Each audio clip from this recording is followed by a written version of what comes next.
YT.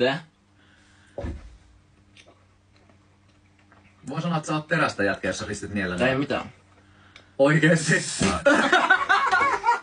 Muista tonne noin jos oksenuttaa. Nyt kun se potkasee. Se menisi leitä mun päälle tuo. Potkasee, niin se on Se menisi leitä mun päälle, rakas jumala. Se hyytää, oi että kun se on niin kermanen oikein.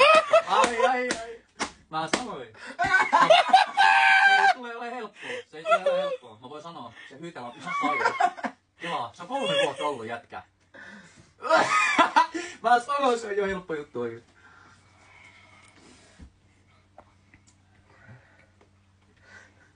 Toi ei mikään pikku juttu. Hyvä säämä ei oo mitään. Mä lupaan vetää sun mindsetille mitään. Se oli semmonen niinku, se on niinku mädäntynyt.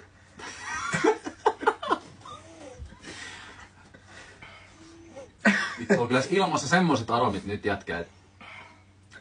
Meillä on next... Hyvä. Ja saa vielä testata sieltä syödä muuten. Oi. Saapa sen 3 vuotta vanha kananmuna, se on tossa. Jos kiinnostaa TikTok-pelit sun muut, seuratkaa mua, mä kiitos. Se on tosi vaikea niellä, kun se tulee Seuratkaa mun täyte. Me pelataan paljon ja tehdään kaikennäköistä sisältöä, seuratkaa. Ollaan pelattu vaikka mistä, ollaan saatu tää kaasu, ollaan syöty jauhomatoja, syöty Carolina Reaperia. Tulee tietysti mieleen, tulee mieleen nää juhlapöydän konvehtit, tiedätkö, ne jouluset, mistä puraset, niin se tulee se täyte ulos. Vähän on sä oot vakavan näköinen.